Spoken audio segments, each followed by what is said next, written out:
Assalamualaikum warahmatullahi wabarakatuh. Saya Niken Wandaktovia. Di sini saya dari kelas D 2023 dari kelompok 1 ingin menjelaskan materi saya tentang peran dua kelompok besar dalam proses revolusi Indonesia. Nah, pada masa revolusi Indonesia, Indonesia itu bukan hanya saja berperang melawan Belanda, tetapi Indonesia telah mengalami yang namanya perubahan sosial politik pada periode 1945 hingga 1949. Nah, perubahan sosial politik ini tuh melibatkan munculnya dua kelompok besar seperti kelompok bersenjata dan massa serta aparat negara dan strukturnya. Nah, untuk uh,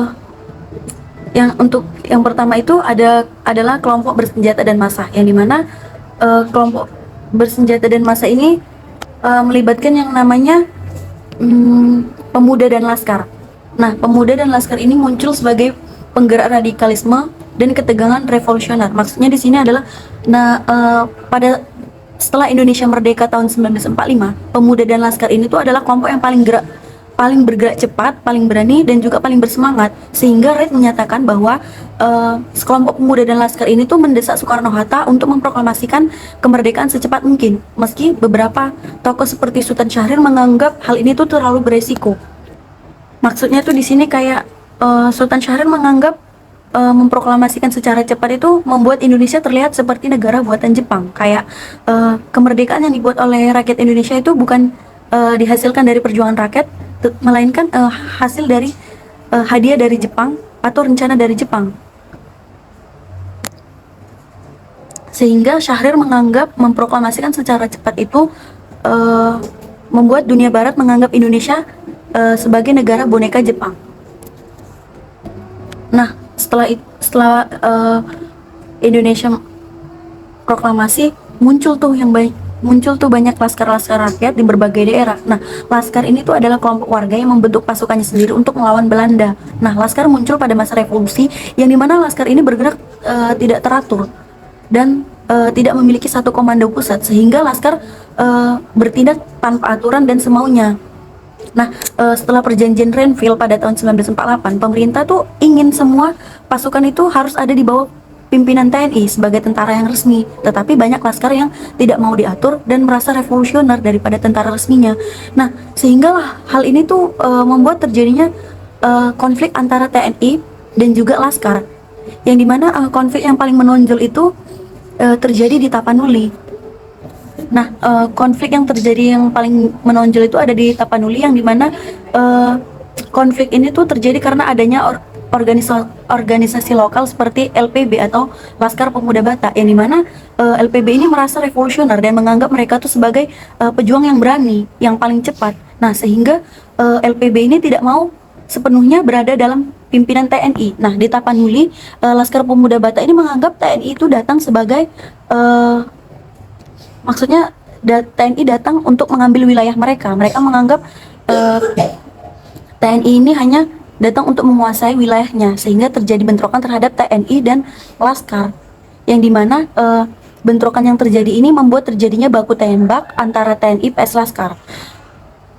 Baku tembak antara TNI dan Laskar ini membuat dan memakan korban jiwa. Nah, selain itu juga terjadinya perebutan wilayah seperti pos keamanan dan juga gudang senjata antara TNI dan Laskar. Nah, selain itu juga menurut Robert Cribb, tindakan Laskar ini tuh sering bersifat tidak teratur dan bergerak semaunya. Maksudnya tuh kayak mereka bergerak sesuai kondisi dari wilayahnya tersebut. Misalnya kayak terjadi bentrokan yang terjadi di wilayahnya, nah mereka tuh bergerak membela di wilayahnya tersebut, nggak mau ikut aturan dari pemerintah pusatnya, sehingga negara ini menjadi lebih susah dalam mengendalikan laskar tersebut. Nah, selanjutnya itu ada kelompok kiri, yang dimana kelompok ini termasuk PKI, BTI, dan SOPSI, yang dimana partai-partai ini tuh masuk sebagai mesin mobilisasi massa.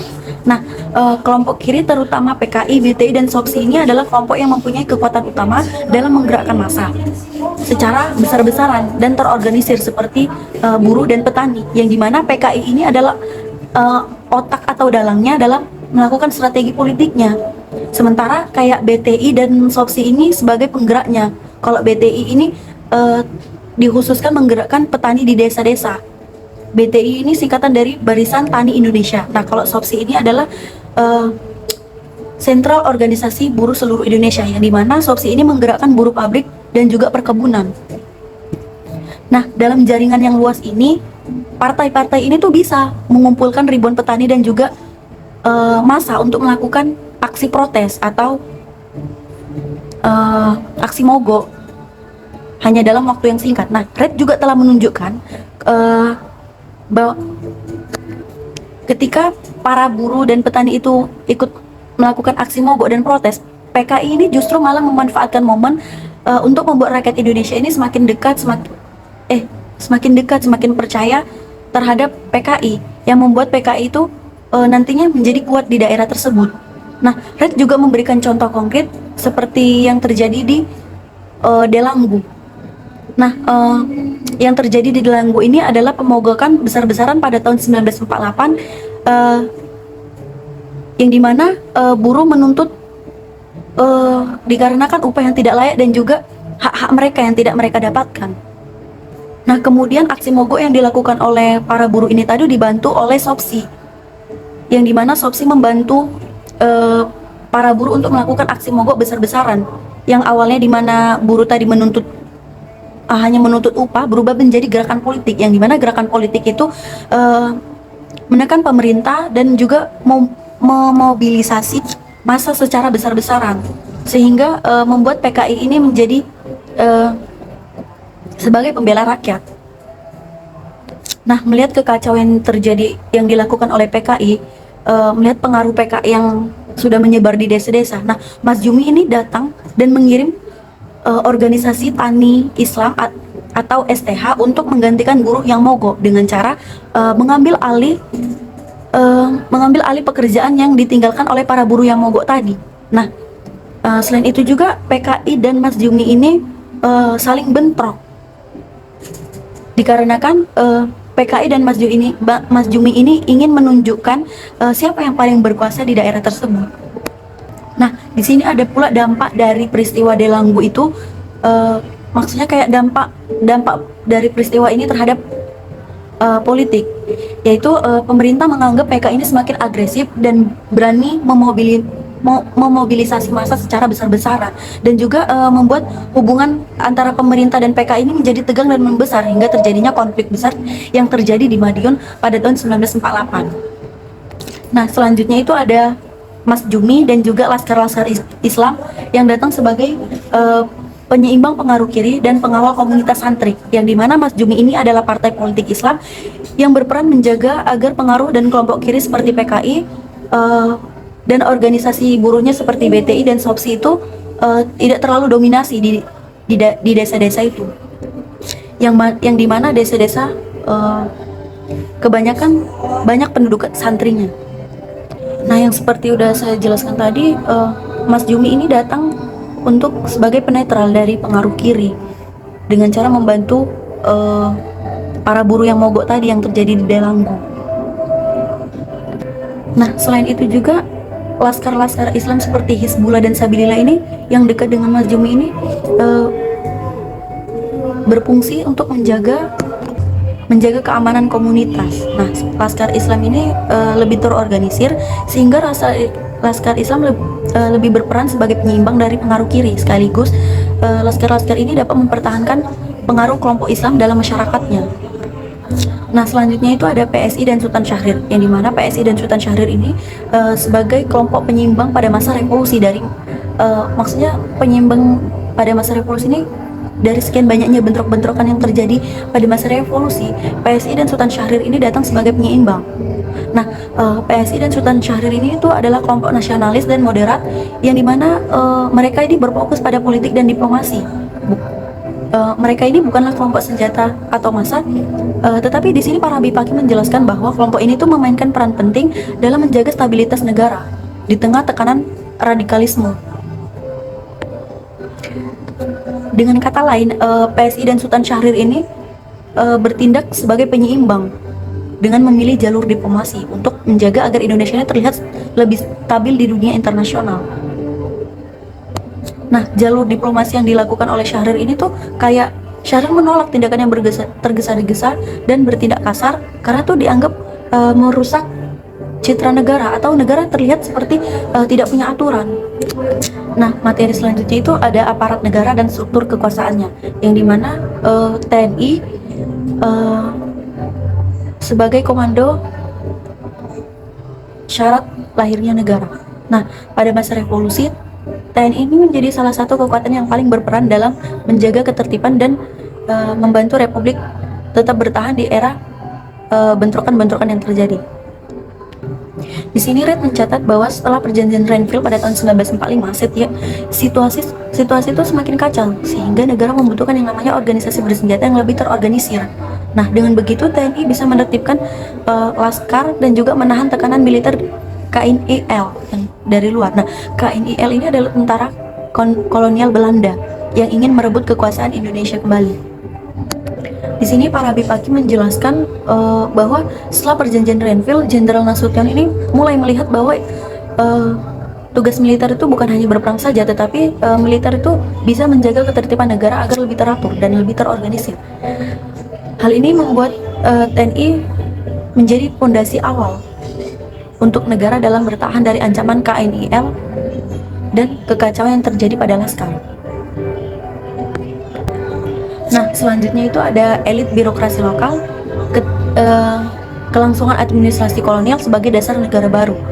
Nah, maksudnya itu di sini kayak pada masa revolusi Indonesia tuh nggak punya yang namanya pegawai yang terlatih dalam menjalankan administrasi pemerintahan. Nah, oleh karena itu birokrasi yang dipakai oleh Republik itu sebagian besar adalah orang-orang yang bekerja pada zaman kolonial atau kelompok priai, yang dimana para Bipaki menjelaskan bahwa kelas priai ini harus bekerja dan menjalankan administrasi pemerintahan, dikarenakan pada saat itu Indonesia tuh belum banyak orang yang memiliki pengalaman dalam mengelola administrasi pemerintah seperti perpajakan, pendidikan, dan hukum.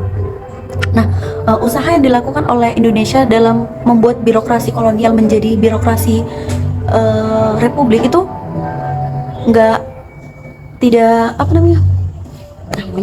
tidak realistis, maksudnya kayak gagal dalam membuat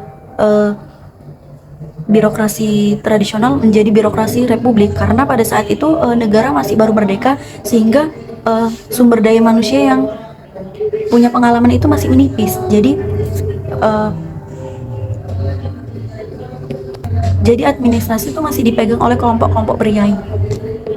Nah, selanjutnya itu ada elit teknomiliter sebagai kerjasama militer dan teknokrat dalam pembentukan negara modern. Nah, menurut Farabi Faki, elit teknomiliter ini adalah koalisi baru yang terbentuk antara militer dan teknokrat pada akhir revolusi dan juga pada awal masa kemerdekaan. Nah, koalisi ini tuh muncul karena negara pasca perang tuh membutuhkan yang namanya stabilitas politik dan kapasitas administrasi pada tahun 1940 hingga 1950.